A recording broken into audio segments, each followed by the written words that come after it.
Buen día, mi nombre es Melissa Piñeros Osorio y hoy quiero compartir con ustedes un análisis sobre el diseño cuasi experimental y también esa relevancia que tiene en la investigación educativa.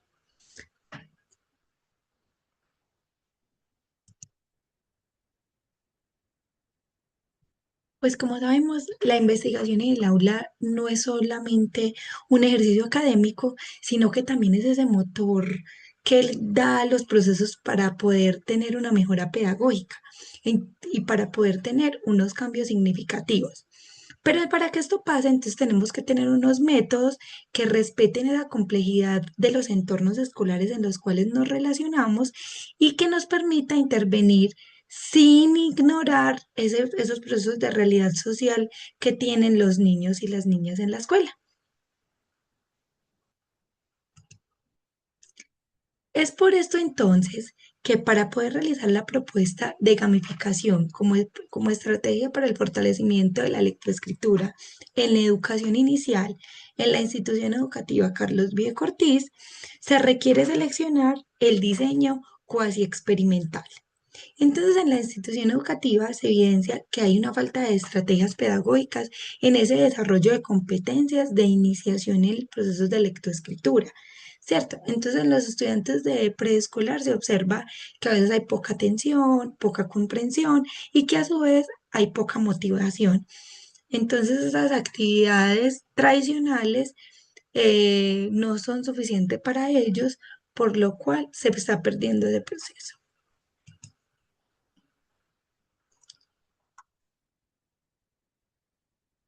Entonces, al plantear esa investigación en el aula, nos surge una pregunta.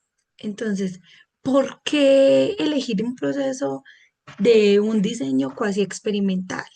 Entonces, esa razón principal, como lo señala Hernández y Samperi, es de esa necesidad también de poder trabajar con esos grupos intactos. Entonces, en educación no siempre es posible asignar aleatoriamente o al azar, pues, estos estudiantes, por lo cual este diseño es ideal para este grupo.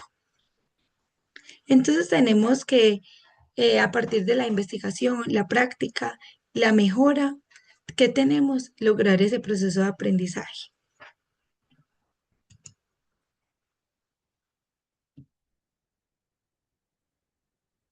Entonces, en este proceso de hacer la elección, entonces vemos la capacidad de evaluar esas intervenciones en entornos escolares sin la necesidad de hacer esos procesos al azar.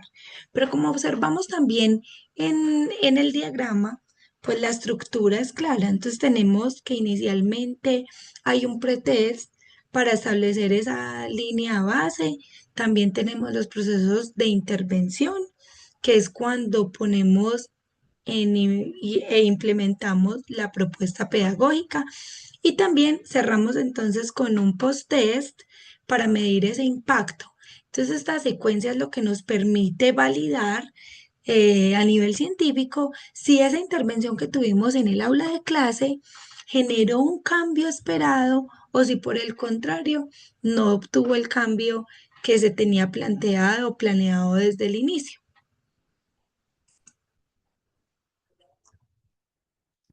Entonces, aquí vamos a enfocarnos en esos procesos o en esas características que tenemos del diseño. Entonces, tenemos que ese diseño se define por esos cuatro pilares. Entonces, tenemos el trabajo con grupos ya formados, el segundo, la manipulación deliberada, que es de variables por parte del investigador. También tenemos la estrategia manipulativa y tenemos esa comparación entre grupos. Pero entonces, siguiendo a todos esos colaboradores, hablamos también de esa estrategia que busca establecer unas relaciones de causa y de efecto, ¿cierto? Entonces tenemos que la clave aquí es poder comparar constantemente entre ese grupo intervenido y ese grupo de control, lo que nos da a su vez también una solidez a nivel metodológico y que esto es necesario para poder sostener los hallazgos que encontramos.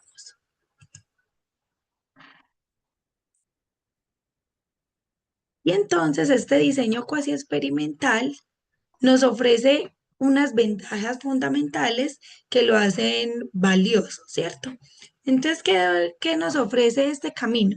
Una de las ventajas más importantes es esa validez ecológica. ¿Qué significa esto? Que nuestros resultados son directamente aplicables al aula en la realidad, ¿cierto? No es a un entorno que no existe.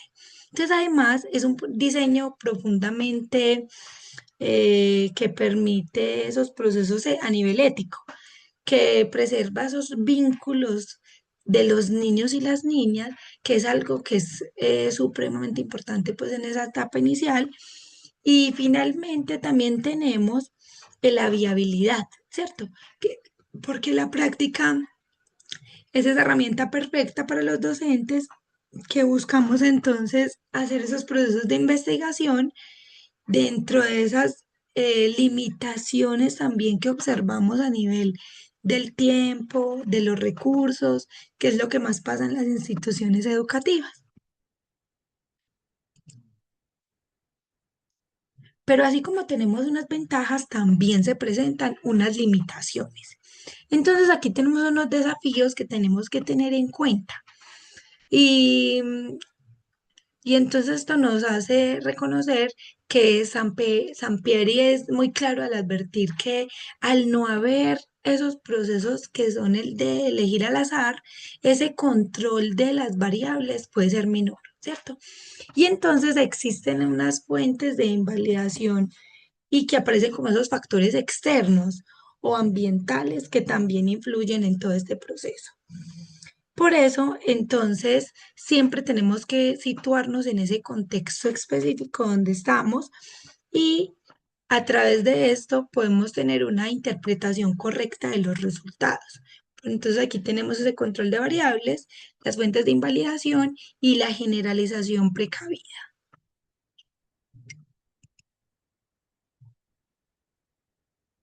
Entonces, llevando esto a la práctica, en el aula de preescolar podemos ver tres aplicaciones claras, que eso se identifica en este momento en estas tres casillitas como L, T y S. ¿Qué queremos decir con eso? La lectoescritura, los procesos a nivel tecnológico y a nivel socioemocional. Entonces, a nivel de lectoescritura, comparando esos métodos tradicionales frente a las propuestas basadas en una gamificación digital. La tecnología entonces evalúa ese impacto real de las herramientas digitales que tenemos en ese proceso de desarrollo cognitivo y a nivel socioemocional, pues midiendo esa efectividad que tenemos a nivel de esos programas que podemos tener de convivencia. Entonces, en cada caso, ese ciclo de pretest, de intervención y de post-test nos da la evidencia para decir qué funciona y qué procesos también se deben ajustar. Y entonces, para concluir, ese diseño cuasi experimental es la unión perfecta que se da entre esos procesos científicos, pero también desde la realidad del aula. Entonces, nos permite tomar unas decisiones que benefician los procesos de los niños y las niñas y que a su vez investigar, pues es un acto de compromiso con el proceso profesional que tenemos como docentes, ¿cierto? Ese diseño de investigación está orientado también a mejorar pedagógicamente los entornos escolares a nivel real y entonces también es una herramienta esencial para poder tomar esas decisiones que beneficien a nivel integral a todos los estudiantes. ¿Cierto? Entonces tenemos que tener en cuenta que no solamente es una técnica metodológica, que es una postura ética frente a los procesos de investigación educativos. Finalmente, en esta última diapositiva, pues podemos consultar los referentes bibliográficos que sustentan esta presentación. Muchas gracias por su atención.